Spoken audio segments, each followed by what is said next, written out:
আসসালামু আলাইকুম ওয়া রাহমাতুল্লাহ। ইন্নাল হামদালিল্লাহি ওয়াহদাহু ওয়াসসালাতু ওয়াসসালামু আলা মান লা নাবিয়্যা বা'দা, আম্মা বা'দ। সম্মানিত দর্শকবৃন্দ, মহাগ্রন্থ আল কোরআনুল কারীমের সূরা নূর থেকে আমরা আজকে আলোচনা করছি। এই সূরার ৫৫ নম্বর আয়াত আমরা আজকে আলোচনা করব। আজকের এই একটি আয়াত অত্যন্ত গুরুত্বপূর্ণ। আজকের আয়াতে কারিমার আলোচ্য বিষয় হলো মুমিনেরা অবশ্যই বিজয়ী হবে। মহান আল্লাহ সুবহানাহু ওয়া তাআলার এ মর্মে যে অঙ্গীকার রয়েছে, আমরা আজকের এই আলোচনার মাধ্যমে তা পরিষ্কার জেনে নেব যে আল্লাহ পাকের ওয়াদা, অঙ্গীকার, মুমিন যারা হবে তারা অবশ্যই দুনিয়া ও আখিরাতে বিজয়ী হবে, বিজয় লাভ করবে, আজ হোক কাল হোক। তো এই মর্মে সূরা নূর থেকে আমরা আলোচনা করছি। এর ৫৫ নম্বর আয়াতে আল্লাহ সুবহানাহু ওয়া তাআলা ইরশাদ করেছেন, আউযু বিল্লাহি মিনাশ শাইতানির রাজীম। وعد الله الذين آمنوا منكم وعملوا الصالحات لا يستخلفنهم في الأرض كما استخلف الذين من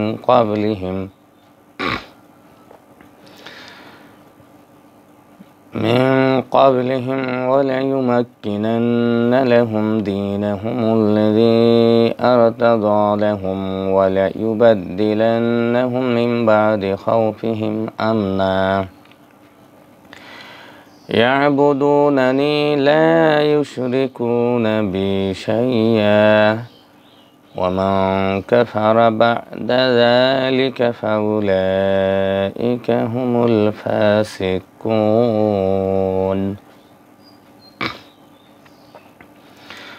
মহান আল্লাহ বলেন, তোমাদের মধ্যে যারা ঈমান আনে ও সৎ কাজ করে, আল্লাহ তাদেরকে প্রতিশ্রুতি দিচ্ছেন যে তিনি তাদেরকে পৃথিবীতে প্রতিনিধিত্ব দান করবেনই, যেমন তিনি প্রতিনিধিত্ব দান করেছিলেন তাদের পূর্ববর্তীদেরকে, এবং তিনি অবশ্যই তাদের জন্য সুদৃঢ় করবেন তাদের দিনকে, যা তিনি তাদের জন্য মনোনীত করেছেন। এবং তাদের ভয়ভীতির পরিবর্তে তাদেরকে অবশ্যই নিরাপত্তা দান করবেন। তারা আমার ইবাদত করবে, আমার সাথে কোনো শরীক করবে না। অতঃপর যারা অকৃতজ্ঞ হবে তারাই তো সত্যত্যাগী। আমরা আয়াতে কারিমাটির তিলাওয়াত এবং তরজমা শুনে নিলাম। এবার এই আয়াতের তাফসির আমরা দেখে নেব তাফসির ইবনে কাসির থেকে। ইবনে কাসিরের ভিতরে বলা হয়েছে যে আল্লাহ তাবারাক ওয়া তাআলা তার রাসূল সাল্লাল্লাহু আলাইহি সাল্লামের সাথে ওয়াদা করেছেন যে তিনি তার উম্মতকে এই জমিনের মালিক বানিয়ে দেবেন। সুবহানাল্লাহ বিহামদিহি। তাদেরকে তিনি লোকদের নেতা করবেন এবং দেশ তাদের দ্বারা জনবসতিপূর্ণ হবে। আল্লাহ সুবহানাহু ওয়া তাআলার বান্দারা তাদের প্রতি সন্তুষ্ট থাকবে। আজ যে জনগণ লোকদের থেকে ভীত সন্ত্রস্ত রয়েছে, কাল তারা পূর্ণ নিরাপত্তা লাভ করবে। হুকমাত তাদের হবে এবং তারাই হবে সাম্রাজ্যের মালিক। সমস্ত প্রশংসা আল্লাহর, আর মহান আল্লাহ এটাই করে দেখিয়েছেন। ইসলামের প্রথম দিকে যে বিজয় আল্লাহ দান করেছেন সেটা দিয়ে তিনি প্রমাণ করে দিয়েছেন।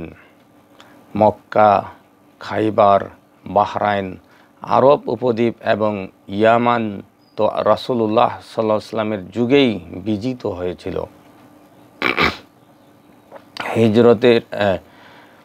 হিজরের মাজুসিরা জিজিয়া কর দিতে অস্বীকৃতি জানায় এবং মুসলিমদের অধীনতা তারা স্বীকার করে।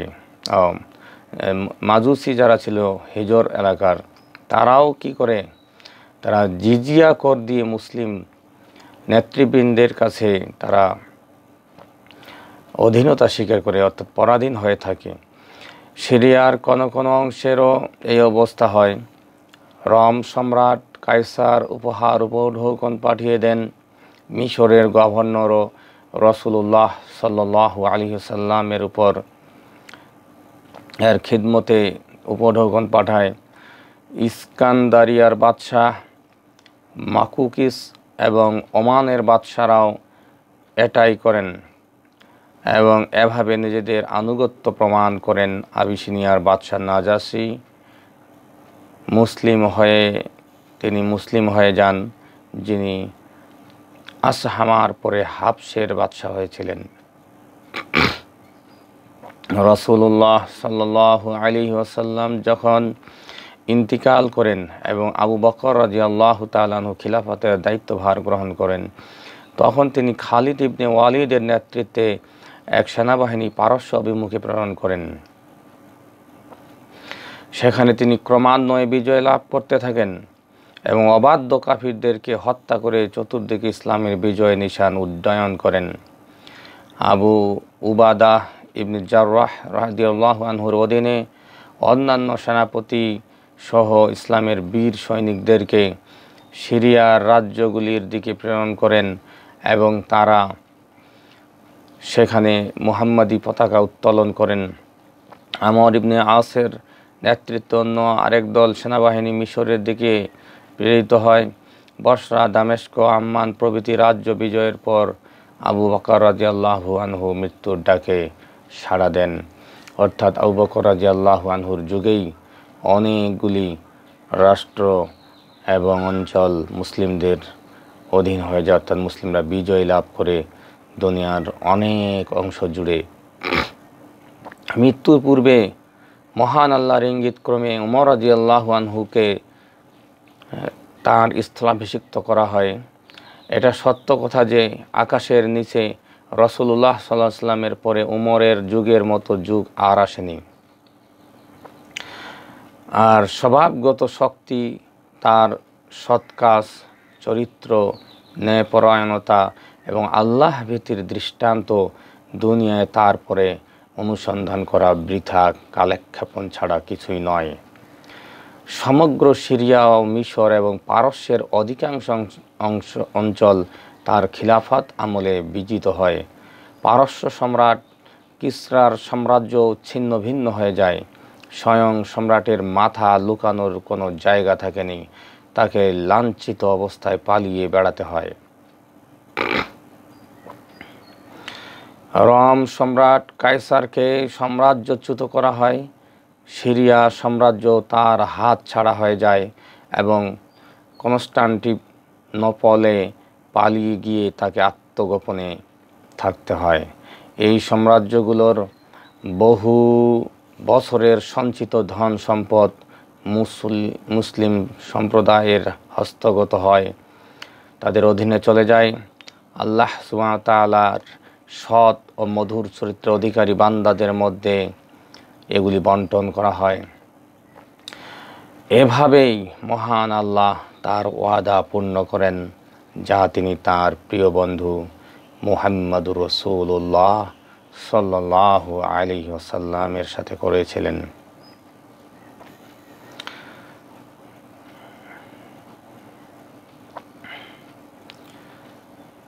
এ মর্মে হাদিসে বলা হয়েছে, আপনার কোরআনুল কারীমকে একত্রীকরণ ও মুখস্থকরণ এবং প্রচার ও প্রসারে হযরত উসমান রাদিয়াল্লাহু তাআলা আনহু যে খিদমত আঞ্জাম দেন তার তুলনা মেলে না। তার যুগের প্রতি লক্ষ্য করলে রাসূলুল্লাহ সাল্লাল্লাহু আলাইহি ওয়াসাল্লামের ভবিষ্যৎবাণীটি মনস্ফুটে ভেসে ওঠে। তিনি বলেছিলেন, আমার জন্য জমিনকে এক জায়গায় একত্রিত ও জড়ো করা হয়, এমনকি আমি পূর্ব দিক ও পশ্চিম দিক দেখে নেই। আমার উম্মতের সাম্রাজ্য ওই পর্যন্ত পৌঁছে যাবে যেখান পর্যন্ত আমাকে দেখানো হয়েছিল। সহিহ মুসলিমের ৪র্থ খণ্ডে 2215 নম্বর হাদিসে এটা বলা হয়েছে। এখন আমরা দেখতে পাই যে আল্লাহ এবং তার রাসূল সাল্লাল্লাহু আলাইহি সাল্লাম আমাদের সাথে যে ওয়াদা করেছিলেন তা সত্যে পরিণত হয়েছে। সুতরাং আমরা আল্লাহর প্রতি এবং তার রাসূল সাল্লাল্লাহু আলাইহি সাল্লামের প্রতি ঈমানের প্রার্থনা করছি এবং যে কৃতজ্ঞতা প্রকাশে তিনি সন্তুষ্ট হন সে কৃতজ্ঞতা প্রকাশ করার আমরা তার কাছে তৌফিক চাচ্ছি। মহান আল্লাহ বলেন, ওয়া'দাল্লাহু আল্লাযীনা আমানু মিনকুম ওয়া আমিলুস সালিহাত। মহান আল্লাহ তার রাসূলকে যেন বলছেন, রাসূল আপনি বলে দেন তোমরা আল্লাহর আনুগত্য করো এবং রাসূলের আনুগত্য করো, অতঃপর যদি তোমরা মুখ ফিরিয়ে নাও তাহলে তার উপর অর্পিত দায়িত্বের জন্য সে দায়ী এবং তোমাদের উপর অর্পিত দায়িত্বের জন্য তোমরা দায়ী, এবং তোমরা তার আনুগত্য করলে সৎ পথ পাবে। রাসূলের দায়িত্ব তো সুস্পষ্টভাবে পৌঁছে দেওয়া। তোমাদের মধ্যে যারা ঈমান আনে ও সৎ কাজ করে এবং আল্লাহ তাদেরকে যে প্রতিশ্রুতি দিয়েছেন তিনি তাদেরকে পৃথিবীতে প্রতিনিধিত্ব দান করবেনই, যেমন তিনি প্রতিনিধিত্ব দান করেছিলেন তাদের পূর্ববর্তীদেরকে, এবং তিনি অবশ্যই তাদের জন্য সুদৃঢ় করবেন তাদের দ্বীনকে, বা তিনি তাদের জন্য তিনি তাদের জন্য মনোনীত করেছেন, এবং তাদের ভয়ভীতির পরিবর্তে তাদেরকে অবশ্যই নিরাপত্তা দান করবেন। সুবহানাল্লাহ ওয়া বিহামদিহি। রাবি ইবনে আনাস রাহিমাহুল্লাহ আলাইহি বর্ণনা করেন, আবুল আলিয়া রাহিমাহুল্লাহ আলাইহি এই আয়াতের তাফসিরে বলেন, ইসলামের আবির্ভাবের পর রাসূলুল্লাহ সাল্লাল্লাহু আলাইহি সাল্লাম এবং তাঁর সহচরবর্গ 10 বছরের মতো মক্কায় অবস্থান করেন। ওই সময় তারা দুনিয়াবাসীকে আল্লাহর একত্ববাদ ও তার ইবাদতের দিকে আহ্বান করতে থাকেন, কিন্তু ওই যুগটি ছিল গোপনীয়তা, ভয় ও নিরাপত্তাহীনতার যুগ। তখন পর্যন্ত জিহাদের হুকুম নাজিল হয়নি, মুসলিমরা ছিলেন অত্যন্ত দুর্বল। এরপর হিজরতের হুকুম হয় এবং তারা মদিনায় হিজরত করেন। অতঃপর জিহাদের হুকুম অবতীর্ণ হয়। চতুর্দিক শত্রু পরিবেষ্টিত ছিল, মুসলিমরা ছিলেন ভীত সন্ত্রস্ত, কোনো সময় বিপদ শূন্য ছিল না। সকাল সন্ধ্যায় সাহাবীগণ রিজওয়ানুল্লাহি তাআলা আলাইহিম আজমাইন তারা অস্ত্রে শস্ত্রে সজ্জিত থাকতেন। এরপর মহান আল্লাহ এই আয়াত নাজিল করে তাদেরকে সুসংবাদ দিয়ে দেন যে হ্যাঁ তোমরাই বিজয়ী হবে, তোমাদের ভয় চিন্তা বা টেনশনের কোনো কারণ নেই। তো এই বিজয় শুধু এই সুসংবাদ শুধু তাদের জন্যই নয়, এটা কিয়ামত পর্যন্ত সকল মুসলিমদের ঈমানদারদের জন্যই কিন্তু এই সুসংবাদ। সুতরাং আমাদের দেশের প্রেক্ষাপটে আমরাও এই সুসংবাদ গ্রহণ করতে পারি এবং মহান আল্লাহর দুনিয়ায়, মহান আল্লাহর জমিনে, মহান আল্লাহর আইন ও বিধিবিধান তথা দ্বীন ইসলাম প্রতিষ্ঠার জন্য আমরা সচেষ্ট হই এবং আশাবাদী হই যে আল্লাহ আজ হোক কাল হোক আমাদেরকে বিজয়ী দান করবেনই। মহান আল্লাহ যেন তাই করেন। আজকে এই আশাবাদ ব্যক্ত করে এখানেই শেষ করছি এবং সেই সাথে আপনাদের সকলের কাছে আশা করছি ভিডিওটি লাইক করে, শেয়ার করে এবং আপনাদের মূল্যবান মন্তব্য করার মাধ্যমে এই ভিডিও ছড়িয়ে দেবেন। মহান আল্লাহর এই সুসংবাদ সকলের কাছে পৌঁছে দেবেন।